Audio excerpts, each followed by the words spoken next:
You can sit until thousands of years and all the world come and go and things are reborn and destroyed. You will never get anything if you don't get it right.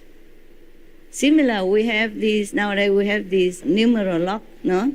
And you can turn it for 100,000 years. If you don't turn to the right number, you can never open it. It's just like that. Or nowadays we have telephone.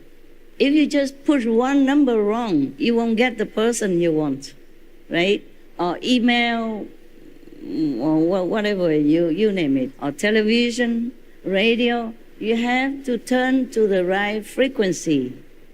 Otherwise you get nothing. You can sit there all your life, keep turning back, forth, in, out, nothing will happen. There's only one way to do things is the right way. There's only one way, the correct way. And the Kuan method is the correct way to get enlightenment. I mean the real one, the ultimate one, and the right one. Buddha said that, huh? Don't think I try to convince you. Yeah. All the masters say the same thing. If you have time to study all the scriptures here and there, they mention like that. But only after you practice Kuan method, then you would understand. And the same like when they translate like Kuan Bodhisattva contemplates on the sound of the world. Actually, on the sound of the creation. The world is creation, of course. But not the created sounds like the bird chirpings or the waves of the ocean. Even though it mentioned in even Lotus Sutra that Kuan Bodhisattva contemplates. She has inside her or him this wondrous sound, like the sound of the water, the sound of the tidal waves, the sound of etc., etc. In the Bible, mention the same thing. One of the saints ascended to heaven and hear the sound of thunder or something like that. So these we, Kuan Yin practitioner, would understand perfectly clear. But if nobody pointed out to you, and if you have no experience about it, you would also not understand. Many Zen stories saying that one monk, he was meditating and then suddenly he heard a very loud, big sound, That's after many years of practicing. Yeah, suddenly here one time. Maybe never hear it again. Because it's just like a coincidence that he heard it. Not like he knows the way to practice so that he can hear it every day. The more we hear this teaching, inner teaching, or our own true nature, the more we understand many things. Yes. The more we will feel free. The more we feel that we are nearer to Buddhahood or nearer to heaven, or maybe already with heaven, with God, one with God. That's the only way. Up to now, I practiced this many ways as well before Kuan Yin method. I do breathing, I do Hatha Yoga, I do pranayama. It's similar to breathing, yeah, okay, etc., etc. Some monks in India, I'm not sure if they do it in Taiwan or China or other country or not, but in India, they practice so many things that you have no idea that the human are capable of doing that. Sitting on the nails, the bed is nothing yet. Standing on one leg forever is nothing yet. Hanging your hair on the tree just so that you don't ever fall asleep or fall down, that's nothing yet. Like sometimes they put a long, small, thin piece of cotton, long, very, very long. They put it through the nose and go all the way down to their stomach. The whole thing, huh? I don't know how long, just maybe more than a meter at least. Even for me, it's just 10 centimeters, it's already suffering. I won't do it. And they do that, all kind of things. Bathe in freezing water, it's another thing.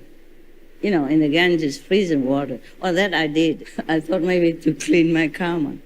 But they do that all the time. And soaking themselves in there until they become even like an ice cube.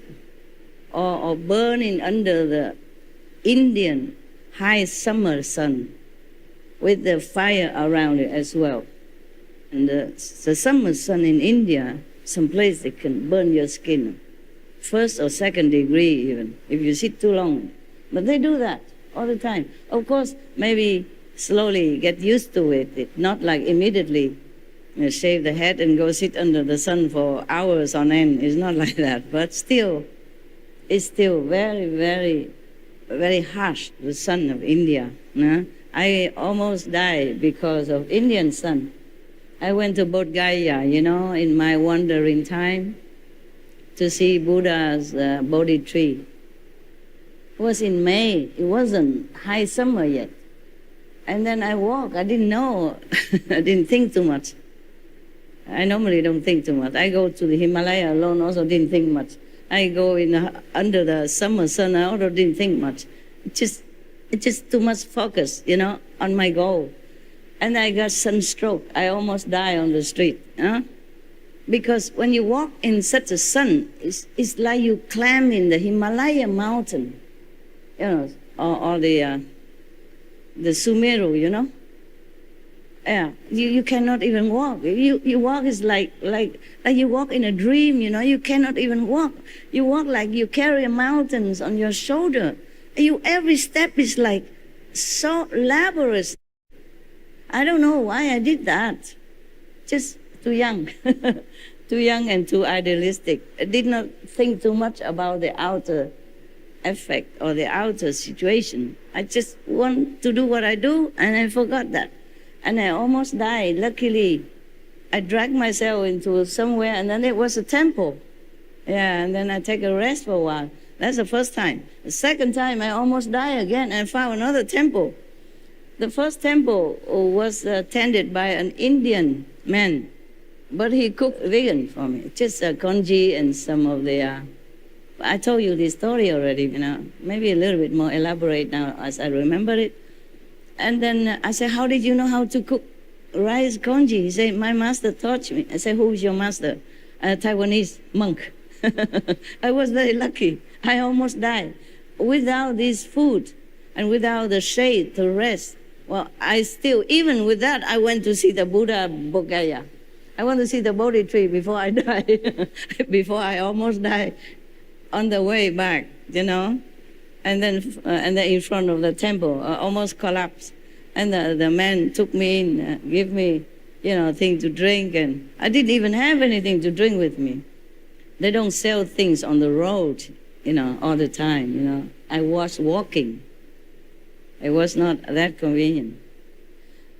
And so after that, I recovered, But I did not learn, Next time I want to see Varanasi, the deer park, I want to see the first Buddha preaching place, and I had to see it. And I walk again, under the sun again. I almost die again. Luckily, in front of another temple.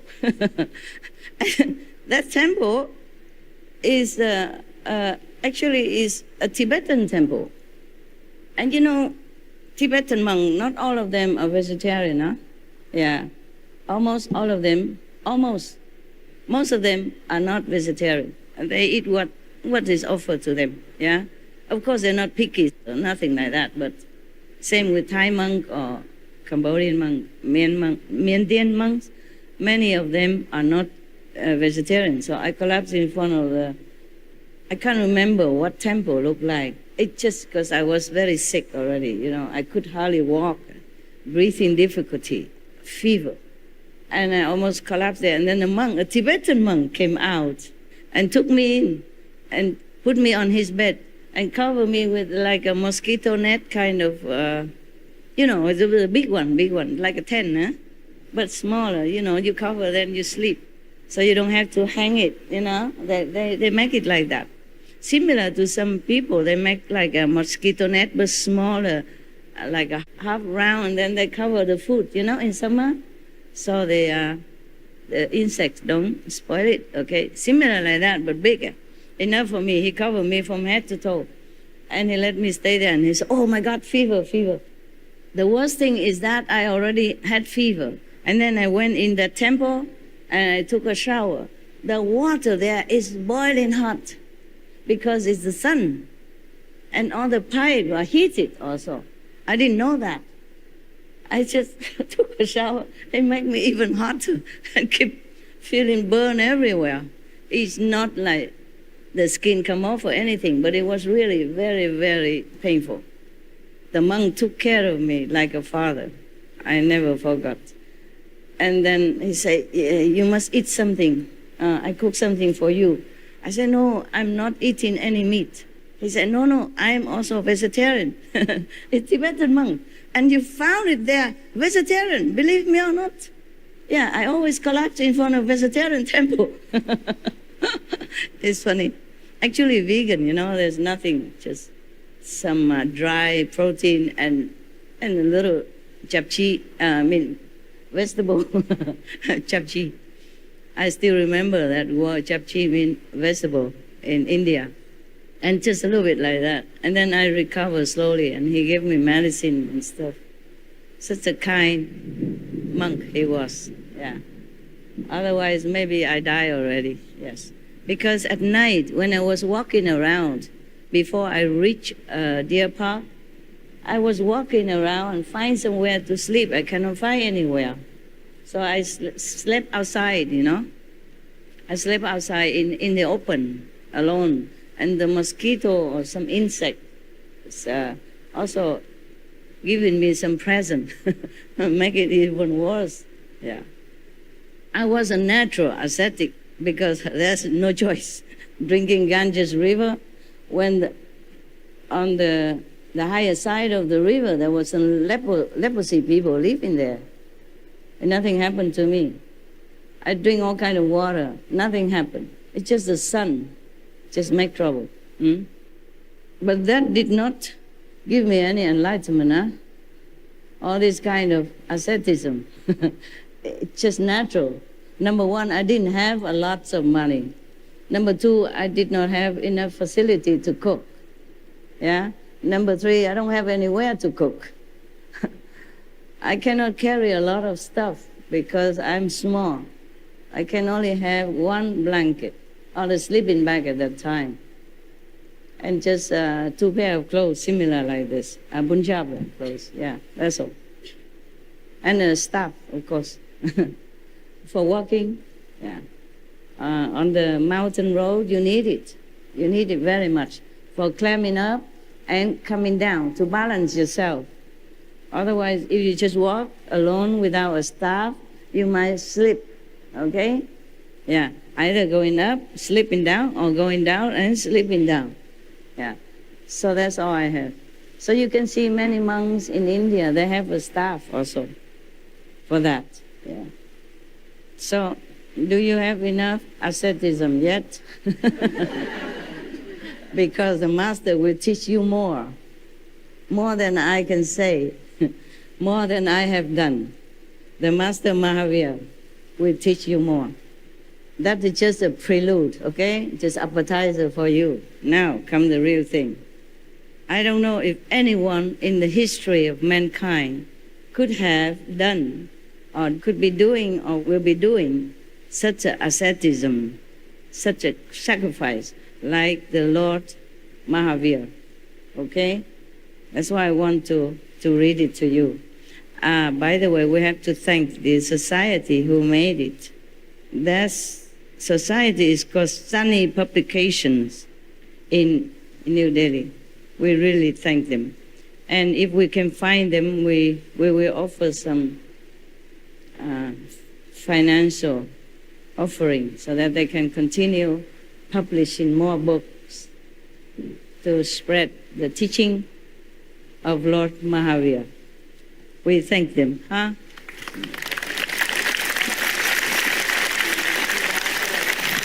And may God bless them limitlessly.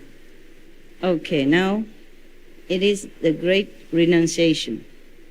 It was the 10th day of the dark fortnight of the month of Marxist Sanskrit. I don't know a lot of Sanskrit, okay? Don't blame me. I went there for enlightenment. I didn't went there for Sanskrit. I did learn some, but you learn here and you return it in India. Throw it in the Ganges River already. If it wasn't for you, I don't even need to read anything anymore. It's just like a kindergarten teacher, she already over it, she has to read everything. She has children's story book and stuff for her students. Prince Vardhaman had observed a ritual fast for 2 days. A palanquin named Chandraprabha was prepared for his great renunciation. Sometime in the afternoon, Vardhaman came out of the palace and climbed into the palanquin, small coach, that people carry another person on it now in a long time. Some rich people or royalty, they go on palanquin, they don't walk. Me also, I don't walk with this type of shoes. I walk a little bit. The procession with the palanquin proceeded to Chanatkan Garden in the northeast of Kshatriya Kund. The palanquin was placed near an Ashok tree. Ashok tree has nothing to do with the King Ashok, okay? One of the most ardent devotee of Buddhism, and he was credited of spreading Buddhism everywhere. As Ashok, King Ashok is different. I don't think this tree belonged to King Ashok. It's just the name of it. Fancy a king has a name like a tree. Vardhaman got down from the palanquin. Thousands of eyes were staring at the prince. His golden body was adorned with a beautiful dress and scintillating ornaments. The next moment, he had removed all the ornaments and his dress as well. Nothing left on his body anymore. The only cover on his body was a piece of cloth resting on his shoulders and provided by Indra. Indra offered him this dress. The god Indra, the rain god, the one that is making something drop in on our roof right now. The water drops. Thank you.